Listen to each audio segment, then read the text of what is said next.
우리 마가복음 3장 1절로부터 공부하겠습니다. 성경 마가복음 3장을 찾으시기 바랍니다. 예수께서 다시 회당에 들어가시니 한편 손 마른 사람이 거기 있는지라.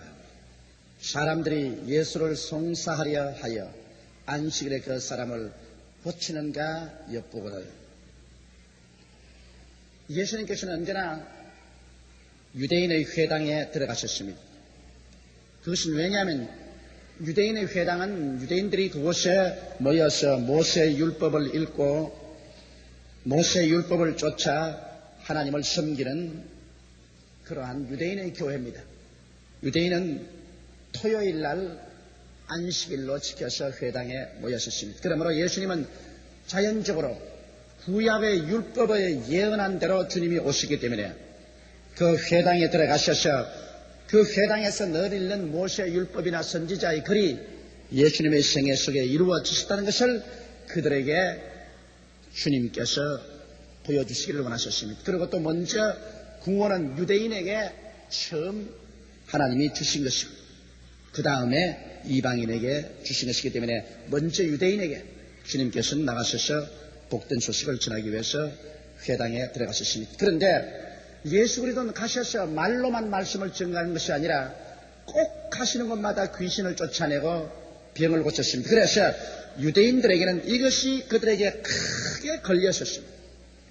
그래서 예수님께서 말씀만 전가하면 좋겠는데 주님께서 오셔서 귀신을 쫓아내고 병든 자를 고치고 그렇게 함으로 말미암아 모든 사람들이 막 그리스도에게 다 홈빡 빠져버리고 마는 것입니다. 그래서 그날 또 예수님께서 회당에 들어가니까 거기에 한편 손 마른 사람이 회당에 예배 드리러 왔습니다. 만약 손이 말랐다니까 손이 막 완전히 말라붙어서 이렇게 딱 붙어버리고 조금도 움직이지 못하는 사람인 것입니다. 여러분 보통 교회 나오면 막 손 말라붙었으면 그 사람 손 말라붙었는가 보다 그렇게 생각하고 그저 회당에 나오면 하나님의 신령한 말씀이나 나누어야지 육신의 문제에 관해서는 관심을 가지지 말아야 된다 이렇게 생각해야 되는데 예수님께서는 이 세상에 오셨을 때 우리 영적인 문제, 신령한 문제만 가르치지 아니하시고 주님께서 꼭 우리의 육신의 문제, 우리 인간의 육신의 삶의 문제에 관해서 주님께서 관여하신 것입니다. 우리 주님은 여러분과 나에게 전인을 구원하기 위해서 온 것입니다. 우리의 영혼뿐 아니라 육신과 생활 전체를 구원하러 오신 전인 구원의 주님이신 것입니다. 우리 영혼이 잘됨 같이 범사가 잘되고 강건하게 되기를 원하시는 전인 구원의 메시지를 가지고 오셨습니다. 그러므로 유대인들은 이 예수님을 굉장히 미워하셨습니다. 그래서 예수께서 회당에 들어갔을 때 한편 손 마른 사람이 있는지라 사람들이 이제 예수를 송사하려 하여 안식일 그 사람을 고치는가 가만히 보았었습니다. 유대인들은 안식일 날은 절대 일 못하게 했었어요. 이러므로 유대인들은 안식일 날은 음식도 해먹지 않았었습니다. 금요일 날 모두 다 음식을 해놨다가 토요일 안식일에는 해놓은 음식을 먹었지 불을 지펴서 음식을 만들지도 않으셨습니다. 그것은 안식일 날 일하면 안 된다. 이래서 굉장히 문자 그대로 안식일을 그들은 엄하게 지켜서 안식일의 포로가 됐습니다. 사람이 안식일을 위해서 있는 것처럼 됐습니다. 안식일이 사람을 위해서 있는 것이 아니라 사람이 그 안식일을 위해서 있는 완전히 안식일의 포로가 된 율법의 노예가 된 그런 삶을 살았습니다. 그러므로 예수님께서 주일 회당에 와서 만일 병을 고치면 이것은 안식일을 어기는 것이다. 안식일은 일하지 말라고 했었습니다. 그러므로 만일 예수님께서 안식일을 어기면 그들이 예수님을 고소하려고 달라들었습니다. 왜냐하면 예수님이 진실로 하나님께로부터 오신 사람이면 모세의 율법대로 안식일을 지켜야 될 것 아니에요. 안식일날 일하지 말고 병든 자를 고치지 말아야 될 것이다. 여러분 이 유대인들의 정신 상태를 보십시오. 유대인들은 사람이야 죽든 말든 상관하지 않고 율법만 지키면 된다. 율법의 문자, 의식만 지키면 된다는 이것에 그들은 집중되어 있었습니다. 그러나 예수님은 사람을 살리러 왔지 율법의 그 문자, 의식의 그 문자, 그것으로 말미암아 사랑을 희생하려고 하지는 않았었습니다. 예수님과 유대인들의 그 보는 척도가 달랐었습니다. 예수님은 사람을 가장 귀하게 여겼었습니다.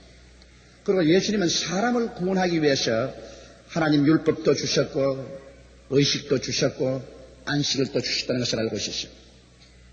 그러므로 어디 가든지 주님은 사람을 먼저 구원하신 것입니다. 여러분, 하나님께서 이 우주에 만든 가장 걸작품이 바로 여러분입니다. 사람이 하나님의 가장 걸작품입니다. 그러므로 하나님께서 율법을 주신 것도 사람이 사람답게 살게 하시려고 율법을 주셨고, 의식을 주신 것도 사람을 잘 살게 하려고 주신 것이지 사람에게 하나님이 고통을 가져오기 위해서 주신 것은 아닌 것입니다. 이러므로 이제 예수님께서 회당에 들어오니까 예수님은 병 고치는 것을 잘 알고 있기 때문에 안식이라도 병 고치는가 보자. 만일 안식이라도 병 고치면 우리 예수 가만히 안 두겠다.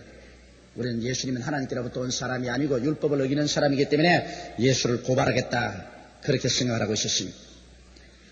예수께서 손 마른 사람에게 이르시되 한가운데 일어서라 하시고, 아니나 다를까 주님이 그냥 와서 그냥 복음만 전했으면 됐을 것인데, 그것을 손 마른 사람이 손일이 말라붙어 있어 회당에 앉으시니까 주님께서 오시자마자 손 마른 사람 보고 그 가운데 일어서라 그렇게 말했습니다. 여러분, 오늘 주님께서 이 자리에 와 계시는데 예수님께서는 여러분의 영혼의 문제만 관심을 가지고 있는 것이 아니라 여러분의 육신이 이 손 마른 사람처럼 병들어 있을 때 주님은 그 사람에게도 관심을 집중시키는 것입니다. 주님께서 말씀을 전가하기 전에 그래서 손 마른 사람 딱 보시고 손 마른 사람 보고서 가운데 일어서라. 그 모든 사람이 다 봤죠. 그리고 7절에 저희에게 이르시되, 자, 이제 예수님께서 예수님을 송살린 사람에게 중대한 도전을 하시는 것입니다. 저희에게 이르시되 안식일에 선을 행하는 것과 악을 행하는 것, 생명을 구하는 것과 죽이는 것 어느 것이 옳으냐 하시니 저희가 잠잠하거늘. 자, 주님이 중대한 질문을 하셨습니다. 그 손 마른 사람을 가운데 세워놓고 그 사람을 모범으로 해서 주님께서 질문합니다. 저에게 이르시되 안식일에 선을 행하는 것과 악을 행하는 것. 이 손 마른 사람을 병을 고치는 것은 주님께서 말씀하기를 선을 행하는 것이다. 이 손 마른 병든 자를 안식일이라 해서 고치지 않고 내버리는 것은 그건 바로 악을 행하는 것이다. 왜? 사람에게 생명을 주는 것은 선이요 사람의 생명을 파괴하는 것은 악인 것입니다. 그렇기 때문에 성경에 도적이 오는 것은 도적질하고 죽이고 멸망시키는 것뿐이요 인정한 것은 양으로 생명을 얻게 하되 더 풍성히 얻게 하려 왔다고 말씀하는 것입니다. 이렇기 때문에 여러분, 사람의 생명을 살리는 것은 선이고 사람의 생명을 속박하고 죽이는 것은 악인 것입니다.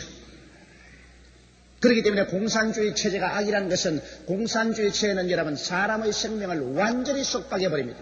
아침에 몇 시에 일어나고 일은 어디에 가서 해야 되고 그리고 저녁에 몇 시에 퇴근하고 그리고 몇 시까지 저녁에는 학습을 받고 잠은 몇 시에 자고 전부 정부가 정해주는 겁니다. 그래서 여행을 가는 것도 여행 증명을 받아야 됩니다. 심지어 결혼하는 것조차도 당군에게 허락을 받아야 됩니다. 전적으로 자유를 빼앗아버립니다. 그래서 사람은 정부에 잡힌 공산당에 잡힌 노예가 되었어요. 그 대가로 밥 먹여주고 옷 입혀주고 살짜리 주고 그러고는 자유는 빼앗아버리고 노동은 착취하는 것. 이것이 공산당인 것입니다. 그러므로 공산당이라는 것은 그저 먹을 것이 없어가지고서 죽도 살도 못하는 사람, 이런 사람은 괜찮아요. 이런 사람은 뭐 자유도 다 필요 없다. 밥만 먹여주면 목숨 바치고 일하겠다. 이래서 완전히 공산당의 노예로 만드는 이것이 공산체제입니다. 그렇기 때문에 사람의 생명을 위축시키는 것이기 때문에 이것은 악의 체제입니다. 악의 체제. 그러나 이 민주주의가 좋은 것은 민주주의는 최대 한도로 사람에게 자유를 허용하여 주는 것입니다. 자기 스스로의 자유롭게 자기 책임을 다해야 됩니다. 그런 민주주의에서 여러분 올바른 시민이 되려면 자기 책임을 다할 줄 알아야 돼요. 자기 책임을 다하지 못하면 자연적으로 다른 사람이 그 사람을 강제로 잡아서 일을 시키고 제한을 시킵니다. 민주주의에 살려면 사람들이 모두 다 수준이 높아져서 자기 할 일은 자기가 하고 책임을 질 줄 알아야 되는 것입니다.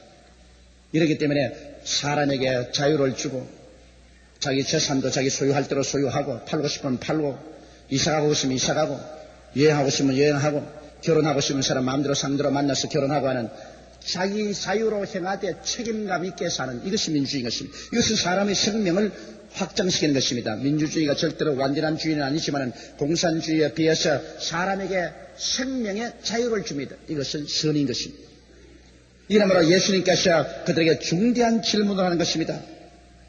안식일 날 병을 고쳐서 이 사람에게 생명의 자유를 주는 이 선을 해야 하는 것이 좋으냐? 안식일 날 이 사람 병들어서 병에 속박이 되어서 자유를 잃고 고통당하는데 그대로 내버려 주는 것이 악이 아닌가? 그러므로 여기에서 여러분 건강은 선이고 병들어서 있는 것은 하나님 보시기에는 악입니다. 성경 말씀은 그렇게 분명히 말하고 있는 것입니다. 저에게 이르시되 안식일에 선을 행하는 것과 악을 행하는 것, 생명을 구하는 것과 죽이는 것, 어느 것이 옳으냐? 병 고침을 받게 하는 것은 생명을 구하는 것이고 병정을 그대로 내버려두는 것은 생명을 죽이는 것입니다. 그러므로 건강한 여러분 선이고 병든 것은 하나님 보시기에는 악한 것입니다. 병은 악입니다. 죄만 악이 아니라 질병도 하나님 보시기에는 악입니다. 죄는 사람의 영혼의 생명을 파멸하고 병은 사람의 육체의 생명을 파멸합니다. 그리고 가난은 인간의 삶을 파괴합니다. 세 가지 악을 하나님께서 대적하십니다. 영혼의 죄, 육신의 질병, 생활의 가난인 것입니다. 이 세 가지는 여러분 우리 사람의 생명을 도적질하고 죽이고 멸망시키는 것입니다. 인간의 생명을 위축시키고 도적질하고 죽이고 멸망시키는 것은 하나님의 뜻이 아닙니다. 하나님의 뜻은 영혼이 잘 되는 것이 선이고 범사가 잘 되는 것이 선이고 건강해지는 것이 선인 것입니다. 이걸 잊지 마십시오. 우리 하나님은 좋은 하나님인 것입니다. 이러기 때문에 우리 주님께서는 여기에 이 바리새 교인, 사두개 교인이나 이 율법사들에게 분명하게 주님께서 말씀하고 있는 것입니다. 안식일에 육체를 고치는 것을 성은해야 하는 것이고 육체를 고치지 않은 것은 악을 행하는 것인데 육체를 고치는 것은 생명을 구하는 것이고 육체를 고치지 않은 것은 죽이는 것인데 어느 것이 옳으냐 하시니 저희가 잠잠합니다. 대답이 없지요. 할 말이 없습니다. 그래도 고치면 안 됩니다. 그러면 야, 이 악한 무리들아, 너는 안식일 날 사람의 생명을 죽이는 것이니까 악한 사람 아닌가, 이렇게 의점을 받을 것이기 때문에 옴짝도 못하고 말을 안 하고 잠잠하고 있었습니다. 저희 마음의 완악함을 근심하사 노하심으로 저희를 둘러보시고, 자, 주님 보십시오.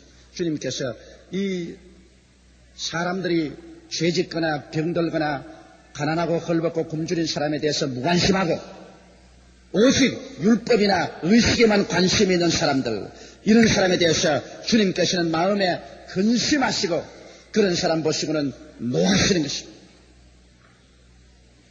여러분, 주님께서는 사람의 생명을 위축시키는 것을 보고는 근심하시고 노하시는 것입니다. 우리가 어찌하는지 우리 영혼에는 죄악을 제하여야 되고 우리 육신에는 병을 제하여야 되고 생활에 가난하고 헐벗고 굶주린 것은 어찌한지 그것에서 먹고 입고 마시고 살 수 있도록 도와주어야만 하는 것입니다. 이것이 하나님의 뜻인 것입니다. 그러므로 하나님께서는 그들의 마음이 완악해가지고 사람의 생명이야 죽든 살든 율법만 세우고 의식만 세우면 된다고, 사람의 생명 같은 것 관계할 것 없다고 이렇게 생각하는 저들의 마음의 완악함을 보시고 근심하사 노하심으로 저희를 둘러보시다고 하시니까 아마 주님께서 근심하고 노하셔서 둘러보시니까는 아주 눈을 삼각힘으로 세워가지고서 아주 무섭게 이렇게 돌아봤을 겁니다. 아마 그때 예수님의 눈을 봤으면 몸서리가 칠 것입니다. 하나님의 아들이 노해가지고서 눈을 삼각힘으로 해서 돌아봤으니 여러분 그 눈길에 부딪히면 아주 심장이 얼어붙지 않겠습니까?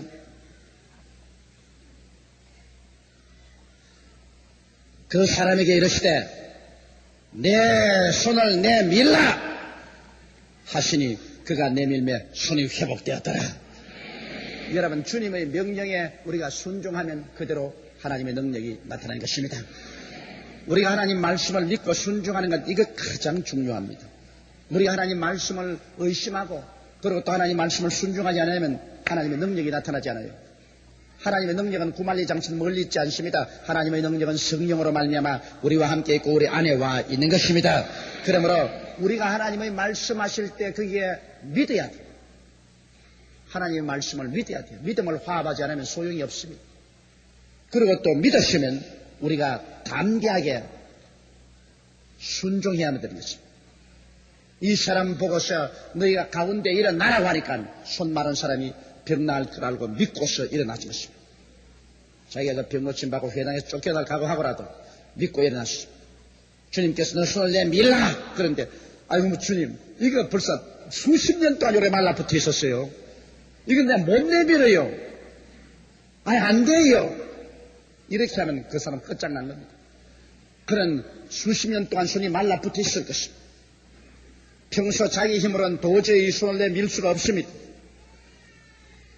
또 이학적으로 생각할 때라도 이 손은 말라붙어서 도저히 신경이 다 죽어버리고 말라붙어서 옴짝도 안 합니다. 그런데도 불구하고 자기의 감각적으로는 내밀 수도 없고 이성적으로 생각할 때는 이건 손이 신경이 다 말라붙어서 내밀 수 없는데도 불구하고 주님께서 내가 밀라니까 그는 영적으로 믿음으로 그 손을 내밀니까 완전히 되어버리고 말한 것입니다. 여러분께서 믿고 순종하면 그 다음에 그것이 될 수 있는 능력은 하나님이 주시는 것입니다. 우리 예수 믿는 사람들은 하나님의 능력을 언제나 기대하고 믿는 것이지 인간의 힘으로 믿는 것은 아닙니다. 하나님의 기적이 일어날 것을 기대하고 우리가 언제나 믿고 순종하는 것이지 우리의 신앙생활에 하나님의 기적을 기대하는 것을 빼버리면 우리는 아무것도 없습니다. 여러분 성경에 하나님의 기적을 빼버리면 성경은 죽은 책이 되어버리고 맙니다. 예수님에게 하나님의 기적을 빼버리면 예수님은 보통 사람이 되어버리고 맙니다. 우리 예수 믿는 사람이 하나님의 기적을 믿지 아니하면 여러분과 나의 생애 속에 문제는 해결되지 않습니다. 우리의 문제는 하나님의 기적이 임할 때 해결되는 것입니다. 그렇기 때문에 오늘 우리가 문제가 있는 이상 하나님이 해답을 가지고 오십니다. 하나님의 해답은 언제나 기적적으로 다가오시는 것입니다. 왜냐하면 하나님께서는 육신의 방법을 안 쓰시고 인간의 이성과 과학적인 방법을 안 쓰시고 성령의 창조적인 방법을 쓰시기 때문에 하나님께서는 기적으로 고치신 것입니다.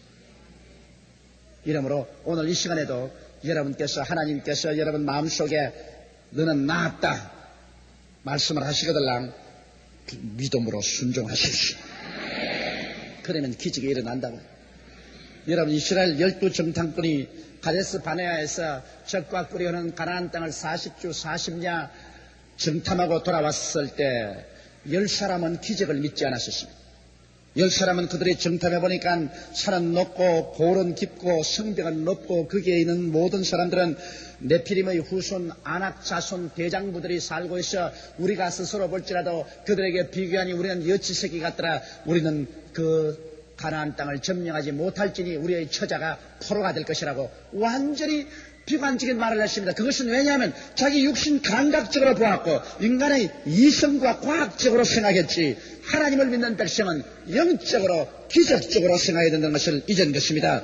그래서 그들은 우리가 들어가지 못한다고 할 때 오직 여기 여호수아와 갈렙 두 사람만이 아니라 그들의 보호자는 그들에게 떠났고 그들은 우리의 밥이라 우리가 들어가서 능히 가나안 땅을 취할 수 있다고 말했습니다. 사람들은 10사람의 정탐꾼의 말을 믿고 여호수아와 갈렙을 돌로 쳐 죽이려고 했던 것입니다. 그럴 때 하나님께서 영광 가운데 나타나셔서 그 10사람, 하나님의 기적을 믿지 않은 10사람은 그 자리에서 죽여버렸습니다. 그리고 전 이스라엘 백성을 회진시켜서 광야로 돌려보내서 40년 동안 광야에서 방황하면서 불신앙 가운데 다 죽게 만들었습니다. 그들이 왜 가나안 땅에 못 들어갔습니까? 믿지 아니함으로 못 들어갔고 순종하지 아니함으로 못 들어간 것입니다. 하나님의 기적적인 능력이 있다는 것을 믿고 순종했으면 그들이 들어갔을 것입니다. 그러나 하나님의 기적을 믿은 여호수아와 갈렙은 나이 80이 되어서 적과 꿀이 흐르는 가나안 땅에 당당히 들어갈 수가 있었던 것입니다. 이러므로 사랑하는 성도 여러분, 여러분은 하나님의 말씀에 믿음을 두고 순종하시고 그 다음에는 기적이 일어날 것을 기대하고 인간으로 할 수 없는 일을 하게 되시기를 주의 이름으로 축원합니다. 사람이 감각적으로 생각해서 다 계산에 맞고 이성적으로 생각해서 계산에 맞을 바에야 믿을 필요 없지요. 믿음이란 기적을 전제 조건으로 삼습니다. 그렇기 때문에 오늘 이 시간에 여러분께서 하나님 말씀을 믿고 나가셨으면 오늘 여러분에게 기적이 일어나는 것입니다. 기적이 일어납니다. 기적이 일어나야 우리의 문제가 해결되는 것입니다.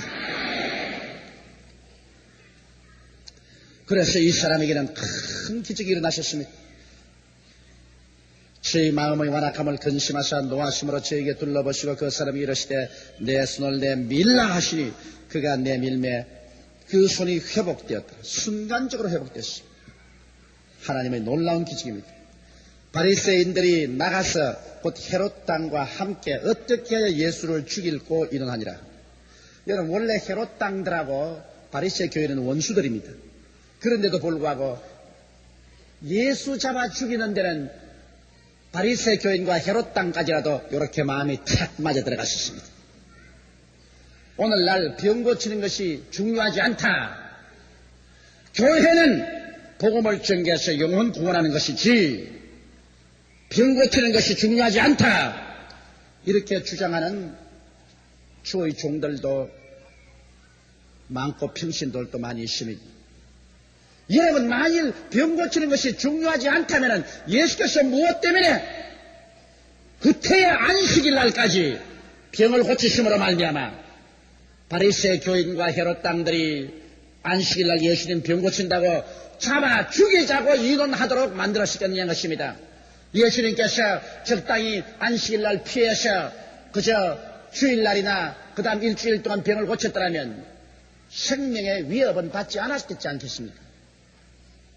그러나 예수님께서는 병 고치는 것이 얼마나 중요했던지 안식일 날 회당에 온 그 사람 보고 안식일 날 그대로 지나고 다음 내일 오시오 걸 수도 있는데도 불구하고 예수님은 하루도 이 사람이 마귀에게 묶여서 자기 생명의 자유를 잃고 있는 것을 그대로 내버려 줄 수가 없을 것입니다. 한시라도 빨리 주님께서는 고쳐주셔야 되기 때문에 주님께서 안식일날 병을 고침으로 바리새 교인이나 헤롯 당원들에게 생명의 위협까지 받게 된 것입니다. 이러므로 주님께서는 목숨을 바치고 병을 고쳤다 그 말씀인 것입니다. 그러므로 병 고치는 것이 중요하지 않다면 무엇 때문에 예수께서 목숨을 바쳐놓고 병을 고치냐는 것입니다.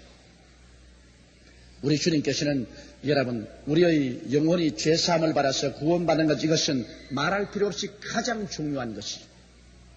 그 다음에 영혼 구원 다음에는 반드시 주님께서 중요성을 준 것이 병든 자가 고침받는 것을 중요하게 되는 것입니다. 그러므로 여러분은 병이 고침을 받아야 주님께 영광을 돌릴 수가 있는 것입니다. 병들면 주님께 영광이 되지 않습니다. 그러나 여러분의 육체가 예수 이름으로 고침을 받을 때 여러분은 하나님이 기뻐하시고 영광을 돌릴 수가 있게 되는 것입니다. 이러므로 여러분 우리 조장들이나 구역장 여러분들은 이 진리를 알고 여러분께서 사람들에게 전도할 때 말씀으로만 전도하지 말고 가는 곳마다 귀신을 쫓아내고 병을 고치는 조장 구역장 여러분 되시기를 주의 이름으로 축원합니다. 이것은 뭐 특별히 은사가 있어야만 하는 것이 아닙니다. 은사가 있는 사람이면 그것을 전문적으로 하는 것이겠지만은 특별한 은사를 받지 않았더라도 우리 예수를 전도하는 사람은 예수 그리스도의 은혜 속에는 반드시 구원과 치료가 같이 있다는 것을 알기 때문에 우리는 은사가 없더라도 이것은 실천할 수가 있는 것입니다. 실제로 예수께서 제 아들과 함께 바다로 물러가신 자, 유대인들이 예수님을 죽이려고 하니까 주님께서 피해서 주님께서 바다로 물러가십니다. 성경에는 악을 피하라고 하시죠. 악하고 직접 정면으로 충돌하지 말고 할 수만 있으면 악을 피하는 것이 좋습니다. 예수께서 세 아들과 함께 바다로 물러가시니 갈릴리에서 큰 무리가 쫓으며 유대와 예루살렘과 이두메와 요단강 건너편과 또 두로와 시돈간 전 오늘날 가나안 땅입니다. 전 팔레스타인 전체에서 근처에서 허다한 무리가 그의 하신 큰 일을 듣고 나오는지라. 예수님이 행하신 큰 일을 듣고 나왔습니다. 여러분, 교회에는 예수님이 행하신 큰 일이 있어야 돼요. 그저 교회 와서 자꾸 말씀만 듣지 말고 예수님이 행하신 큰 일을 체험해야만 되는 것입니다. 도적질하는 사람이 도적질을 거친 큰 일, 알코올 중독자가 알코올에서 노연한 일, 아편 중독자가 아편에서 노연한 일, 가정이 파탄된 데서 돌아온 일, 질병에 들려서 죽음에 이른 사람이 병에서 고침받아서 나오는 일, 낭패와 실망을 당했다가 하나님의 능력으로 크게 회복을 하고 축복을 받은 일, 좌우간 적은 일도 일이지만은 예수 믿고 나와서 하나님께 큰 일을 체험해야만 되는 것입니다. 그리고 이 큰 일 하신 것을 듣고 온 전국에서 무리들이 모여왔었습니다. 여러분, 이 여의도 순복음교회 수요일 날 오후 2시에 왜 이렇게 사람들이 많이 모입니까? 실제 서울 시내에서 오후 2시에 여러분 어떤 집회를 해도 10,000명 이상 모으기가 푹 힘이 드는데 우리는 왜 수요일 날마다 이렇게 10,000명 이상의 사람들이 모여온다. 왜 그러냐? 이 교회에 와서 우리가 예배드리고 기도할 때 큰 일이 일어날 것을 알기 때문인 것입니다. 적은 일만 일어난 것이 아니라 큰 일이 일어날 것이란, 나쁜 면에서 큰 일이 일어나는 것이 아니라 좋은 면에서 큰 일이 일어난다.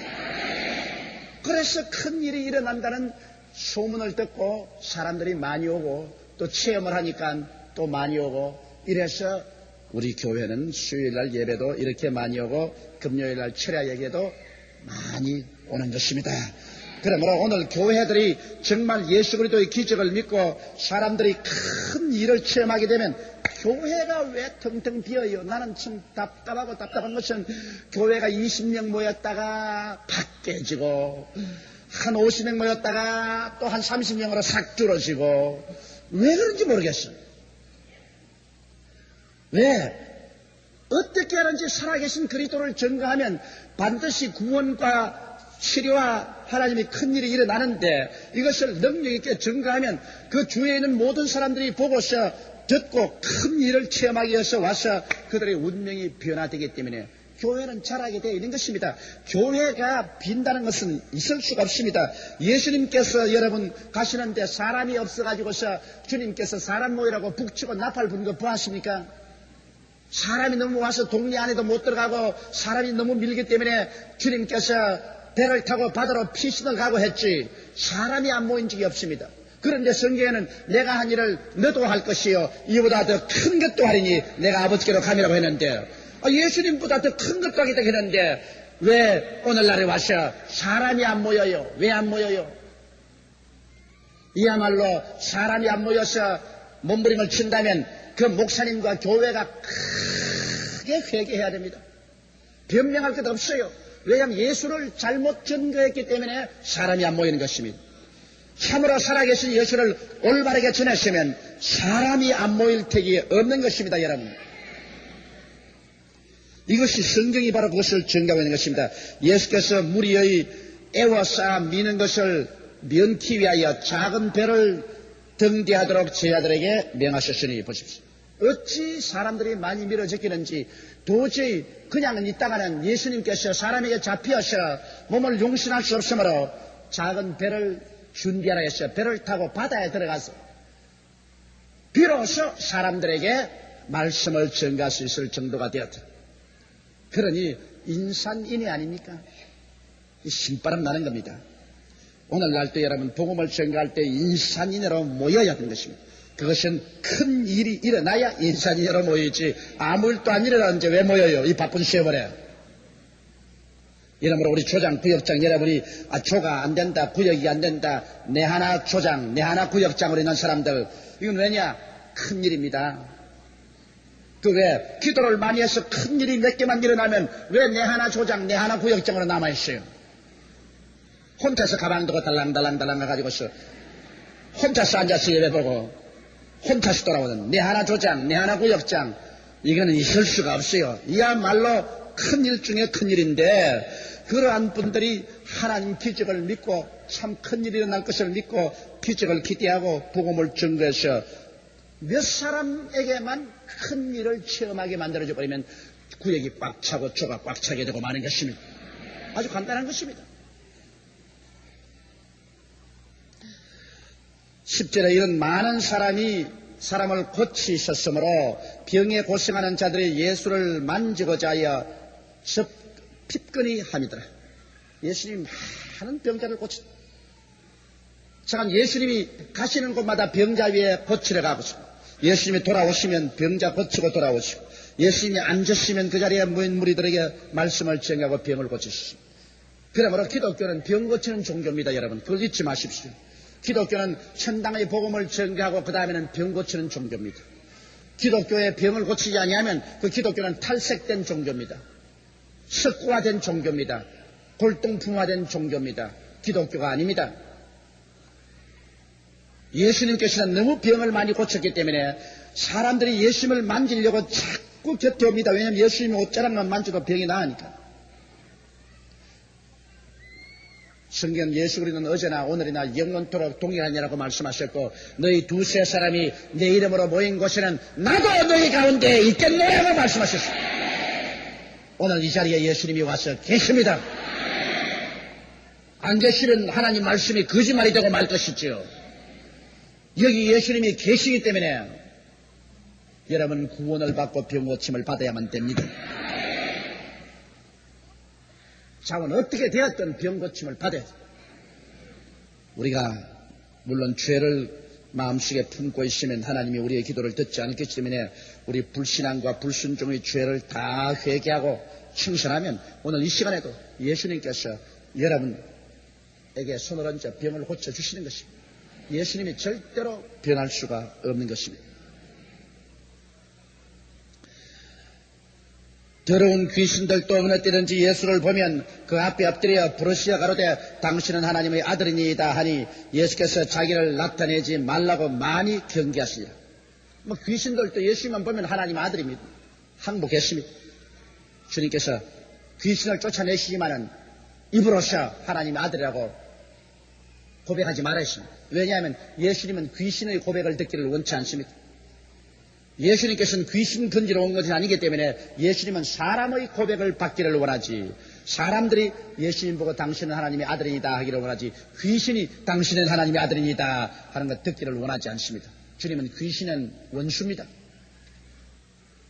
베드로가 예수 그리스도를 보고 주는 그리스도시요 살아계신 하나님의 아들이니다니까 예수님이 얼마나 기뻐하시고 바요나 시모나 내가 복이 있도다. 이것을 내게 알게 하신 것은 내 혈육이 아니요 하늘에 계신 내 아버지라고 칭찬했습니다. 사람이 예수님을 구주로 시인할 때는 주님이 칭찬하지만 귀신이 예수님을 당신의 하나님의 아들이라고 하니까 잠잠하고 나가라. 잔소리하지 마라. 주님은 귀신으로부터 증거받기를 원하지 않습니다. 여러분 성경에 보면 바울 선생도 빌립보에 가서 복음을 전가할 때 점치는 여자가 자고 따르면서 이런 지극히 높으신 하나님의 구원의 도를 전파하는 사람이라고 자꾸 말하니까 바울이 돌아서서 사탄아 나오라 명령하자 그 처녀에게서 귀신이 나와버리자 점을 못 치니까 그만 돈을 벌 수가 없어 그 주인들이 노해서 바울과 실라를 잡아서 때려서 빌립보 감옥에 갇힌 것을 우리가 알 수 있습니다. 여러분 우리는 귀신의 증거를 받아서는 안 돼요. 귀신은 그저 쫓아내야지. 귀신은 예수 이름으로 묶어서 쫓아내버려야지 귀신의 증거를 받아서는 안 되는 것입니다. 그 다음 13절에 또 산에 오르사 자기의 원하는 자들을 부르시니 나온지라. 자, 예수님이 산에 오르셔서 자기의 원하는 자들을 부르셨습니다. 거기에 수많은 사람이 예수님을 따라오는데 주님께서는 당신의 제자를 택할 때는 자기의 원하는 자를 부르셨습니다. 오늘날도 여러분, 주의 종이 되는 것은 주님이 원하는 자를 주님께서 부르시는 것입니다. 아무나 주의 종이 되겠다고 나와가지고서 자진해서 나오지 마십시오. 왜냐하면 하나님께서는 주의 종은 지원병은 받지 않습니다. 주님께서 원하시는 사람을 주님께서 부르십니다. 어이, 너 오너라. 베드로와 안드레가 그물 던지고 있으니까 오너라. 야고보와 요한이 그물 깁고 있으니까 너 오너라. 마태가 세관에서 세금 거두고 있으니까 일어나 나를 따르라. 주님이 원하시는 사람을 주님께서 부르시는 것입니다. 이렇기 때문에 여러분께서 평신도는 얼마나 좋아요. 평신도로서 우리가 구원도 받고 하나님 성령 충만도 받고 축복도 받고 평신도로서도 여러분 점점 하늘나라의 계급이 높아질 수 있습니다. 평신도로서 서리 집사, 그 다음에는 안수 집사, 혹은 권사, 그 다음에는 장로, 평신도로서 이렇게 높은 지위에 올라갈 수 있습니다. 그러나 그분들은 이런 높은 지위에 올라가 있으면서도 역시 세상 일을 하면서 하나님 교회를 받는 것이지만은 주의 종은 전적으로 주님만 섬깁니다. 기도하는 것과 말씀 전하는 게 전념하는 것이 주의 종이 하는 것입니다. 오늘날 주의 종이라고 말하면서 기도하기와 말씀 전하기에 전념하지 아니하고 주의 종이 정치하거나 주의 종이 나가서 장사하거나 이렇게 하면은 그건 주의 종의 자격을 잃습니다. 주의 종이라는 것은 일반 평신도에게서 완전히 분리돼 나와서 기도하는 것과 말씀 전하는 것에 전심전력을 기울이는 것이 주의 종인 것입니다. 그렇기 때문에 주의 종은 때를 얻든지 모르든지 기도해야 되고 말씀 공부해서 열심히 말씀을 전해야 되는 것입니다. 이러므로 주의 종은 하나님께서 당신이 원하시는 사람을 택하여서 부르시는 것이 바로 하나님이 하시는 역사인 것입니다. 그러므로 이에 12를 세우셨으니 이는 자기와 함께 있게 하시고 또 보내사 전도도 하며 귀신을 내어 쫓는 권세도 있게 하려 하심이더라. 여기에 주님이 12명을 택했습니다. 왜냐하면 이스라엘은 12지파로부터 시작되었습니다. 그러므로 주님께서는 이제 새로운 이스라엘, 영적인 이스라엘도 12제자를 기초로 해서 주님께서 세우신 것입니다. 그래서 나중에 하늘나라로 가면 하늘나라 보좌에 여러분 구약 성도 대표 12명, 신약 성도 대표 12명, 24장로가 보좌에 앉아있는 것을 우리가 볼 수가 있는 것입니다. 그런데 예수님께서 이 사람들을 특별히 부르신 것은 첫째로 주님과 함께 있게 하리고, 왜냐하면 주의 백성들에게 말씀을 증가하기 위해서는 주님과 늘 함께 있어서 하나님의 능력이 충만해야 됩니다. 이러므로 오늘날 주의 종들은 세상에 나가서 일하지 아니하고 항상 주님과 함께 있게 하기 위해서 주의 사업에 전념하고 주님과 함께 있게 하는 것이요. 둘째는 또 주님께서 보내사 전도하십니다. 주의 보내심을 받아서 예수 그리스도의 복음을 전도하십니다. 그 다음에는 또 귀신을 내어 쫓는 권세도 있게 하십니다. 이 세 가지 반드시 오늘날 주의 종들이 구비해야 될 것입니다. 주의 종들은 반드시 주님 앞에 많은 시간을 내서 기도함으로 주님과 함께 있어야 됩니다.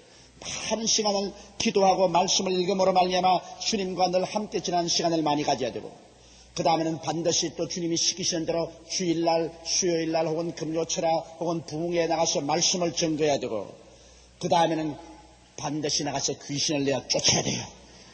귀신을 보고서 그대로 지나가면 이건 주의 종이 아닙니다. 오늘 많은 교회가 파괴되고 하나님 사업이 잘 안 되는 이유는 주의 종들이 귀신을 보고 그대로 지나가기 때문인 것입니다. 귀신을 반드시 쫓아내야 되는 것입니다. 이 세 가지 일을 주의 종은 반드시 해야 돼요. 그러므로 주의 종과 비슷한 일을 하는 교회 장로님, 조장, 구역장, 집사님들, 이런 분들도 전적으로 주의 종처럼 할 수는 없지만은 평신도보라는 하나님이 기름을 부어서 높여주시기 때문에 많은 시간을 주님과 함께 기도하고 말씀을 공부하고, 그리고 때를 얻든지 못 얻든지 나가서 주위에 전도하고 귀신 쫓아내는 일을 해야만 되는 것입니다. 그리고 나중에 평신도라도 여러분 세상에서 부르심을 받아 하나님 나라에 들어온 사람이면 적은 면에서 이 세 가지는 반드시 해야 되는 것입니다. 기도해야 되고, 말씀 공부해야 되고 전도해야 되고 귀신 쫓아내야 되는 것입니다. 적어도 예수 믿는 사람이면 평신도라도 하루에 1시간 이상씩 기도해야 파괴적인 마귀의 시험에 들어가지 않습니다. 기도하지 않기 때문에 시험에 떨어지는 거예요. 아이고 저거 김 집사가 왜 저렇게 집에 풍랑이 많지, 아이고 박 집사가 집에 왜 저렇게 시험이 들었지, 아이고 저 석장로 집에 왜 저런 일이 생겼지. 왜 그럴까요? 기도하지 않기 때문에 하나님의 역사가 일어나지 않는 것입니다. 무엇인지 운명적으로 무엇인지 하나님 뜻이다 운명으로 받아들이죠. 아니올수다. 기도하면 하나님께서 그 기도를 통해서 그 집에 나타나시는 것입니다. 기도를 안 하면 하나님이 나타날 수가 없어요. 인간 문제 하나는 뜻이 하늘에서 이루어진 것 같이 이 땅에도 이루어지이다라고 기도하라고 말하셨습니다. 아버지 하나님의 뜻이 이루어진 것처럼 우리 개인 가정 생활 우리의 모든 일에 일어나게 해달라고 기도를 해야 하나님이 응답하여 주시는 것입니다. 인간 세상의 일은 기도하지 않으면 하나님도 어찌할 도리가 없습니다. 기도를 해야 하나님이 역사하시는 것입니다. 그러므로 우리는 많이 기도하고 성경 말씀 읽어서 하나님 뜻을 알고 전도하고 귀신 쫓아내는 이걸 꼭 해야 됩니다. 따라 말씀했어요. 하나님과 함께 있고 또 나가서 전도하고 귀신을 쫓아내는 것이 평신도와 재직과 주의 종들이 반드시 해야 될 일이다.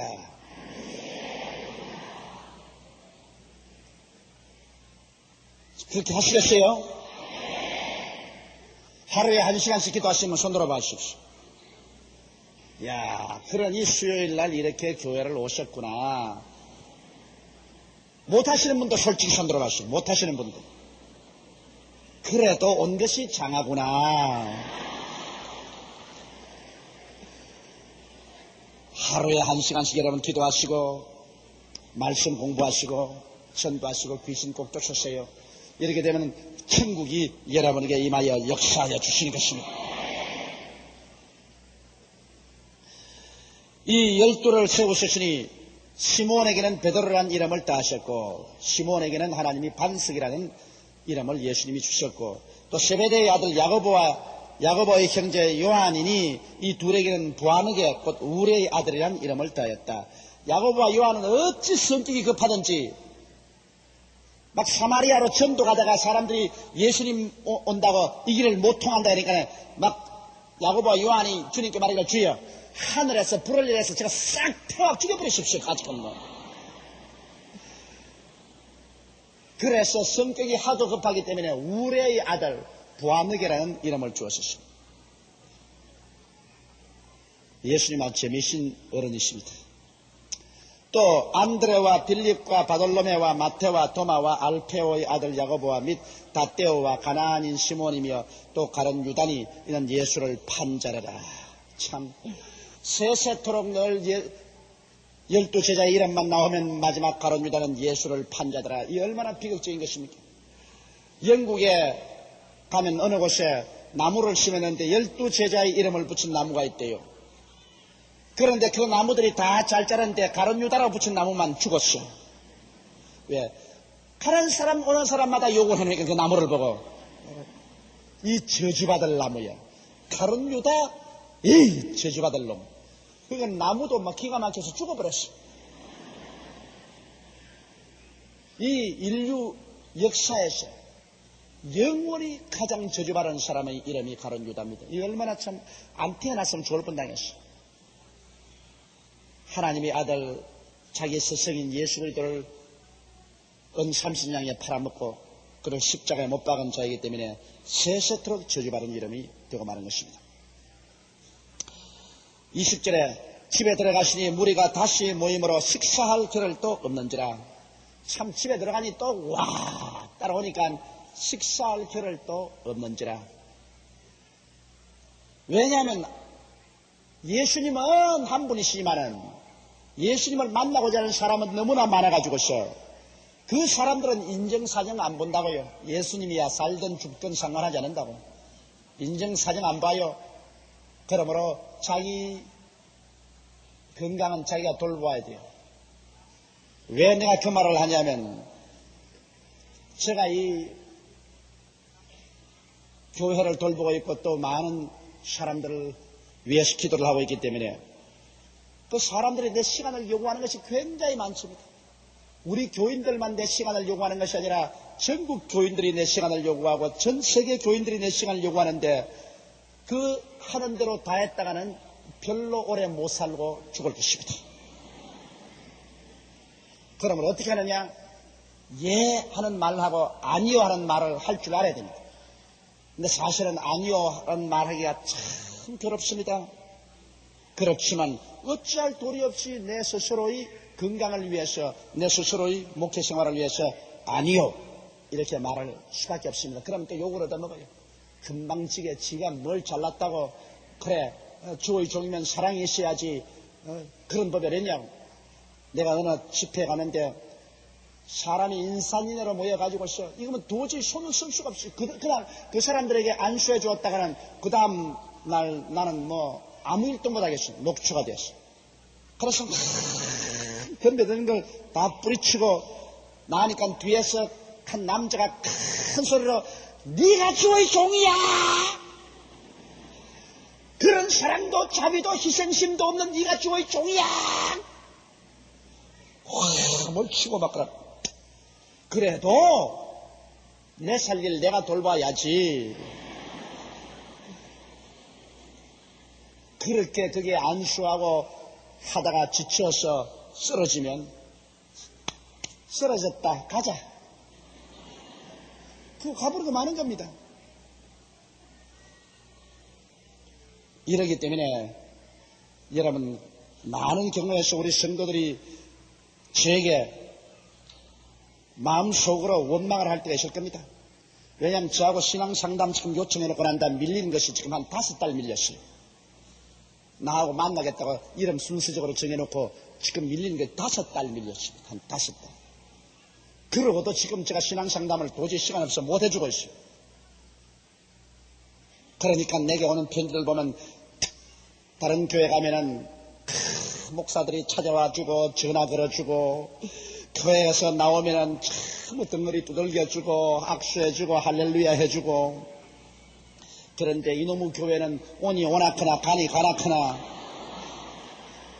목사가 찾아오는 게 우리가 찾아보겠다고 사정을 해도 만나를 주나, 세상에 이런 교회가 어딨냐고 이런 편지 많이 와요. 그러면 내가 대답을 할 수가 없어요. 그리고 말이 쉬워 악수지. 지금은 내가 시간이 자꾸 바뀌니까 악수도 할 수 없지만 옛날에 여기 와서 예배 2분 딱 볼 때 우리 교인이 한 2만 명쯤 됐었을 때는 내가 예배 보고 밖에 악수했어요. 여러분, 악수를 하고 난 다음에 저녁에 가서 얼음 찜질을 해야 돼, 손을. 사람들은 한 번씩 만지는 것이 그냥 괜찮기 싶은데 나는 한 2만 명과 주일을 악수를 하고 나면, 근데 악수도 말이지 살짝 해주면 좋은데 어떤 사람들은 막 아가가 소리가 나도록 잡습니다. 여러분. 그래가지고서 저녁에 가면 이게 부어올고 하기 때문에 얼음물로 찜질을 하고 이러고 있어요. 그러니 그 대중을 많이 모신다는 것이 절대로 쉽지 않습니다. 내가 옛날에 박정희 대통령께서 대통령일 때 청와대 대통령 만나러 갈 때는 그 비서실에서 나보고 미리 말하죠. 대통령께서 손을 내거들랑 악수할 때 손을 절대 잡지 말아 그래요. 손에 희미하게 힘 하나도 없이 이렇게 내더라고요. 그 훈련을 시게 돼요. 대통령 손이 꽉 잡으면 안 된다. 그래 당신 손을 그저 힘 다 뽑고 그냥 잡지도 말고 이렇게 내놓으라 그래요. 아마 많은 사람이 대통령 손을 꽉 잡아서 대통령이 큰 모양입니다. 그러나 또 사실 악수할 때 너무 손에 힘도 하나도 안 주고 너무 이래도 무시하는 것 같아요. 너무 꽉 잡아서 어느 정도는 꼭 잡아줘야 돼요. 이하간 예수님도 너무 사람들이 많아서 식사할 겨를조차도 없었습니다. 그래서 21절에 예수의 친속들이 듣고 붙들러 나오니 이는 그가 미쳤다 하니라. 자, 예수 그리스도의 어머니와 형제들이 예수님을 잡으러 왔어요. 왜냐하면 소문이 미쳤다는 소문이 났습니다. 왜? 그냥 앉아나 서나 자나 깨나 오만 사람이 다 모여가지고서 사람들에게 이리 밀리고 저리 밀리고 그러니까 아이고 이제 예수님께서 자기 자신도 돌보지 못하고 정신이 돌아버렸다. 그래서 예수 그리스도의 어머니와 동생들이 예수님을 붙잡으러 갔습니다. 사람들에서 구출해내야 되겠다. 이런 게가 미쳤다 하밀러라. 그러므로 오늘날에도 여러분 아주 주의 사업에 열중하고 하면은 그 사람 미쳤다. 그렇게 하는 사람들이 많이 있습니다. 예루살렘에서 내려온 서기관들은 저가 바알세불에 집혔다며 또 귀신의 왕을 힘입어 귀신을 쫓아낸다 하니 예수님 보고도 귀신이 집혔다 이렇습니다. 예수님께서 말씀을 전가하고 병을 고치고 또 귀신을 쫓아내니까 예수님은 바알세불 즉 귀신의 왕을 바알세불이라고 말합니다. 귀신의 왕에게 예수님이 잡혀가지고서 그래가 쪼무레기 귀신들을 쫓아낸다. 이렇게끔 예수 그리스도를 모욕하는 것입니다. 오늘날에도 여러분 하나님의 사역을 하면 2단이다 3단이다 하면 그와 꼭 한 가지인 것입니다. 그때는 2단이다 3단이다고 말하지 않고 바알세불에 씹혔다. 귀신 들렸다. 예수께서 저희를 불러다가 비유로 말씀하시되 사탄이 어찌 사탄을 쫓아낼 수 있느냐. 여러분 사탄이 사탄을 쫓아낼 수는 없죠. 또 만일 나라가 스스로 분쟁하면 그 나라가 설 수 없고 만일 집이 스스로 분쟁하면 그 집이 설 수 없고 만일 사탄이 자기를 거스려 일어나 분쟁하면 설 수 없고 이에 망하느니라. 이 말 참 맞은 말 아닙니까? 집안이 헤어져서 물고 찢으면 그 집 망하고 나라가 갈라져서 일어나서 서로 물고 찢으면 그 나라 망하고 사탄이 일어나서 사탄을 서로 치면 사탄의 나라가 망해버리죠. 그런데 어떻게 귀신의 왕이 예수님께 집회해가지고서 쪼무레기 귀신들을 다 쫓아내요. 그러면 귀신의 나라가 설 수가 없지. 그러나 얼토당토하는 말을 가지고서 예수님을 공격하는 것입니다. 예수님은 여기 뭐라고 말씀합니까? 사람이 먼저 강한 자를 결박하지 않고는 그 강한 자의 집에 들어가 세간을 넉달치 못하리니 결박한 후에야 그 집을 넉달하니라. 여러분 사람도 그렇지 않습니까? 어느 집에 가서 재산을 빼앗으려면 먼저 그 집안 식구들을 다 묶어놓아야 그러고 난 다음 재산을 빼앗을 수 있습니다. 그 집안 식구가 힘이 있는데 그 집에 가서 재산 훔치려면 가만두어요? 함께 대결에 싸우죠. 이와 같이 예수님께서 이 말을 하는 것은 예수님께서 이미 사탄을 묶어놓았기 때문에 사탄을 주님께서 묶어놓은 권세가 있어서 사탄을 묶어놓았기 때문에 사탄의 집에 있는 병도 주님께서 제껴버리고 쪼무레기 귀신들도 제껴버리고 저주도 제껴버릴 수 있는 것입니다. 우리 주님께서 귀신보다 약한데 그래 들어가서 귀신이 딱 점령하고 있는데 그것을 어떻게 주님 빼앗아요? 오늘날 귀신은 여러분 사람들을 점령해서 죄와 질병, 저주와 절망, 죽음을 가지고서 꽉 사람 묶어놓고 있습니다. 이 사람을 건져내려면 먼저 귀신부터 먼저 묶어야 돼요. 여러분 어떤 집에 신방을 딱 가면요 현관에 딱 들어가면 이 느낌입니다. 이 집에 귀신 꽉 들어찼구나. 그래서 딱 현관에 들어가면 그 집에 그냥 귀신이 탁 들어있어요. 그 집에 가서 예배를 보려면 찬송을 보려면 눈이 안 떠여져요. 막 귀신이 자꾸 올라타기 때문에 막 눈이 막 자꾸 감기고 막 그렇지 않다고 잘못 부른 찬송에 그냥 곡조가 다 틀려지고 기도가 하려고 하면 기도가 그냥 혀가 자꾸 말려 들어가고 뭐 영적으로 굉장한 회방을 합니다.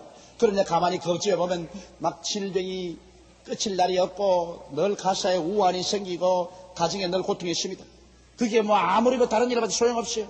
먼저 그 집에 들어가시는 나사렛 예수 이름으로 귀신을 묶어버려야 되는 것입니다. 귀신을 묶어야 돼요. 철저히 그 집에 예수 이름으로 귀신을 묶어야 돼요.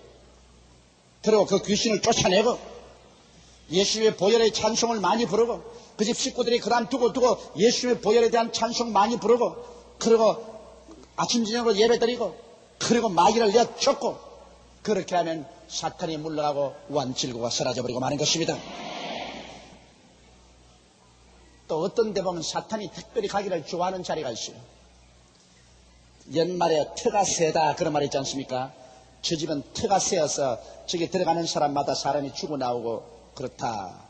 이렇게 마귀가 특별히 좋아서 가는 자리가 있어요.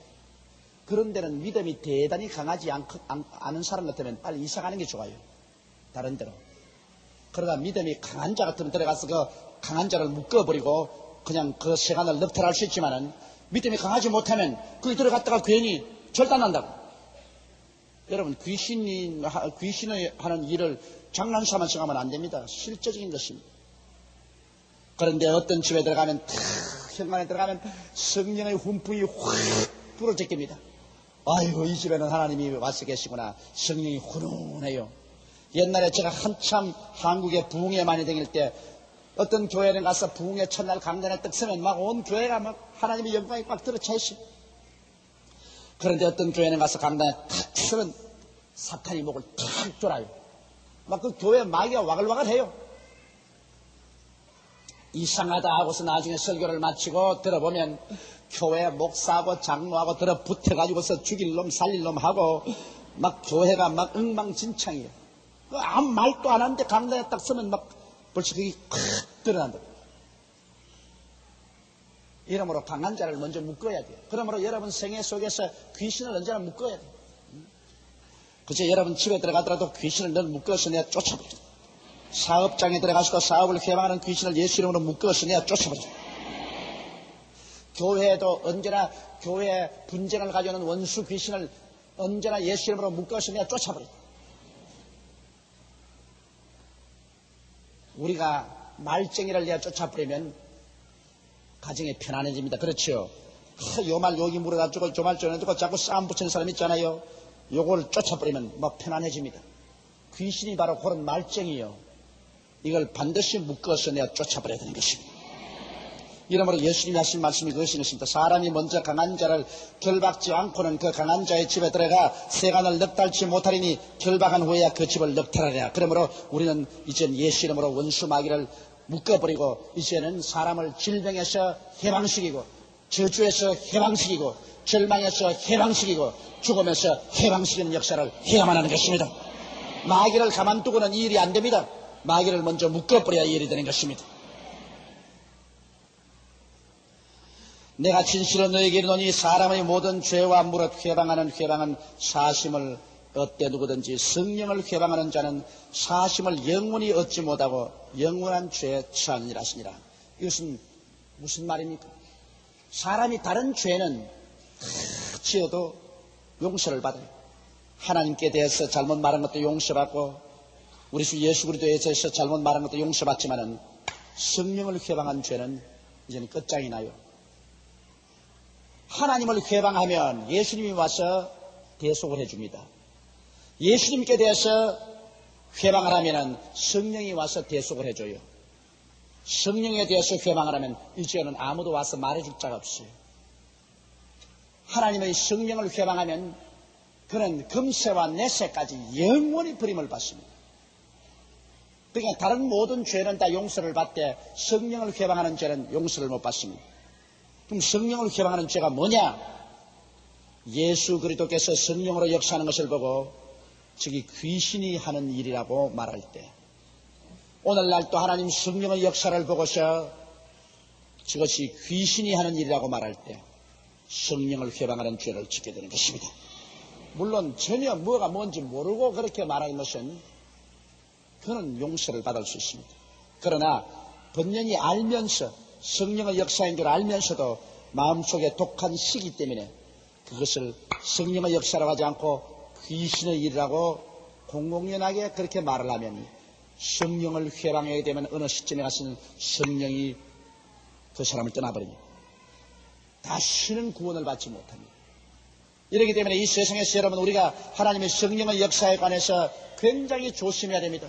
하나님의 성령의 역사가 일어나는 곳에 가서 우리가 쉽게 귀신의 일이다, 사탄의 일이다 이렇게 말했다가는 큰일 납니다.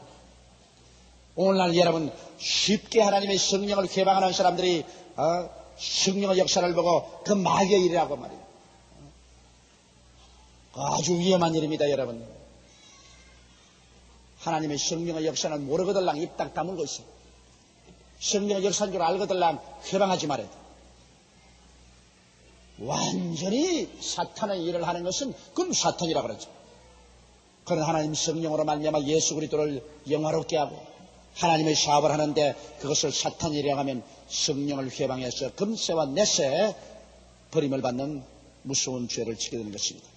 30절에 보면 이는 저희가 말하기를 더러운 귀신이 들렸다며 예수님이 성령으로 역사하는 것을 보고 더러운 귀신이 들렸다 하므로 이것이 성령을 회방하는 죄가 되는 것입니다. 때 예수의 모친과 동생들이 와서 밖에 서서 사람을 보내어 예수를 부릅니다. 어찌 인산이로 둘러쌌던지 곁에는 못 오고 예수님이 좌우간 자고 깨고도 할 수가 없고 식사도 제대로 못하니까 아무래도 그 육신을 낳아주신 예수 그리스도의 어머니 그 다음 그 이후에 양아버지를 통해서 태어난 많은 이복 동생들 이 동생들이 와서 예수님을 구출하러 왔었습니다. 그래서 사람들을 시켜가지고서 예수님께서 주의를 기울이도록 했습니다. 모친과 동생들이 와서 밖에 서서 기다린다 그렇게 말했습니다. 무리가 예수를 둘러 앉았다가 여짜오되 보소서 당신의 모친과 동생들과 누이들이 밖에서 찾나이다. 대답하되 누가 내 모친이며 동생들이냐 하시고 둘러 앉은 자들을 둘러보시며 가라사대 내 모친과 내 동생들을 보라. 누구든지 하나님의 뜻대로 하는 자는 내 형제요 자매요 모친이니라. 여기 예수님께서 강조한 것은 혈육의 부모 형제보다도 예수를 믿는 부모 형제를 더 주님께서 중하게 여기신 것입니다. 아무리 나를 낳아준 혈육의 부모 형제라도 그들이 예수를 믿지 아니하면 그들은 육신으로만 관계가 되어 있지 영으로는 관계가 없습니다. 그러나 영으로 거듭난 부모 형제 자매들은 육신으로서는 혈육이 아니라도 영적으로는 다 같은 하나님의 한 자녀이기 때문에 진실로 예수 안에서 내 부모요 형제요 친척이 될 수가 있는 것입니다. 이건 사실 우리가 체험해보면 또렷이 알 수 있어요.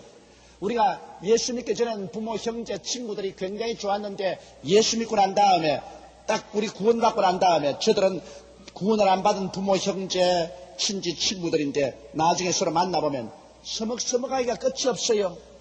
말이 통과가 안 된다고 첫째. 벌써 말이 통과가 안 되고 취미가 다르고 생각이 다릅니다. 나는 지금은 이제 다 구원을 받았지만 옛날에 우리 친척들 중에 구원받지 못한 사람하고 명절날 같이 모이면 내가 굉장히 마음이 괴로운 것은 날 만나자마자 하는 말이 거부가 되었다면서 무슨 말이냐 와이고 여의도 순복음 교회가 다 조용히 것인데 일주일에 나오는 헌금이 수백만 원이라 하는데 그거 다 너 포켓에 넣는다면서 이거 도무지 얼토당토하는 소리를 합니다. 그러고 난 다음에 나보고서 눈을 끔적끔적하면서 돈 많이 벌어라. 아직은 이 세상에 돈 많이 버는 것이 제일이다. 박태승이는 돈 굉장히 벌었단다. 문아무개도 굉장히 벌었단다. 그러므로 그저 돈 많이 벌어가지고서 우리도 좀 나눠주고 그렇게 하라. 그럼 내가 그 정신없는 소리 하지 말아라. 주의 사업이라는 것은 돈 버는 것이 아니고 하나님 복음 말씀을 전가하는 것이고 교인들이 헌금 내는 것은 거두어가지고서 복음 사업하는 것이니까 저런 바보가 어디 있냐 또 그럽니다. 아이고 저렇게 어리석어서 누가 그렇게 산다고 당신 보고 칭찬하는 사람 누가 있냐 그래. 그게 완전히 세계가 다르다고. 이건 말을 해도 통과가 안 되고 세계가 다르고 그러니까 그 다음부터는 그 사람들을 멀리하게 되는 것이다. 만나면 괴롭다. 설명하려니까 괴롭다. 그러고 마음이 통하는 것은 예수 같이 믿고 구원받은 사람끼리 만나면 그렇게 말이 통하고 찬송이 통하고 기도가 통하고 하나님 은혜가 통하고 하니 그게 훨씬 가차워집니다. 그래서 실제로 예수를 믿지 않으면 부모, 형제, 친지들도 상당히 멀어집니다. 그러나 이제 부모, 형제, 친구들이 같이 예수를 믿고 주님을 같이 사랑하게 되면 이것은 각절로 더 가까워지고 더 친밀해지고 마는 것입니다. 부부간에도 그래요. 부부간에도 예수를 안 믿으면 그저 육으로 같이 있지 마음으로 영으로 같이 있지 않기 때문에 참 괴롭습니다.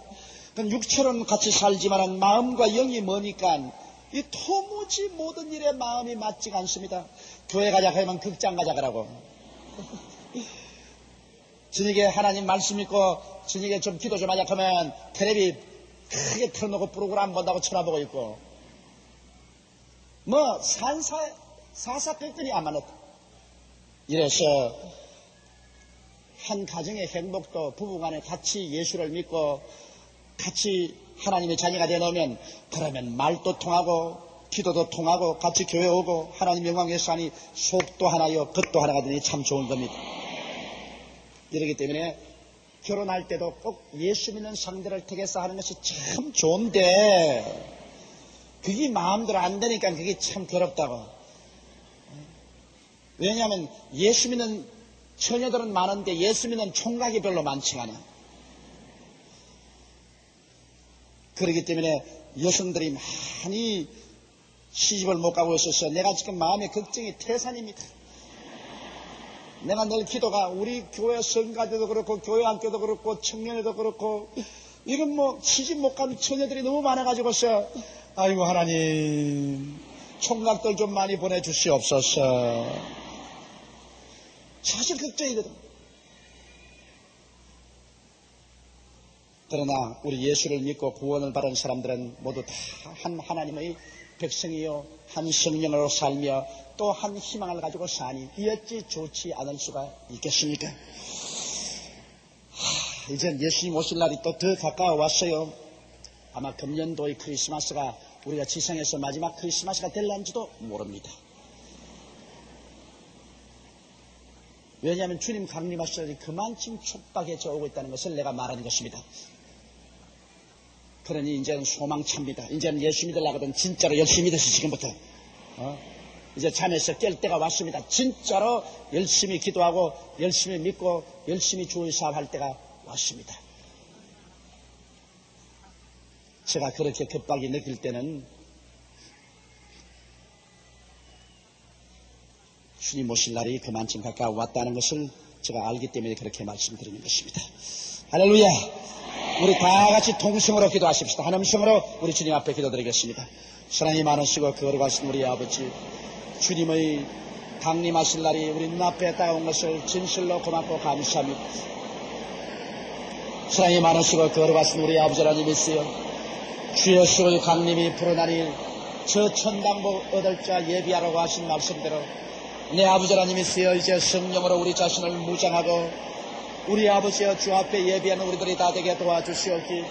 살아 계신 우리 아버지 하나님이여 간절히 기도하옵고 원하옵나이다.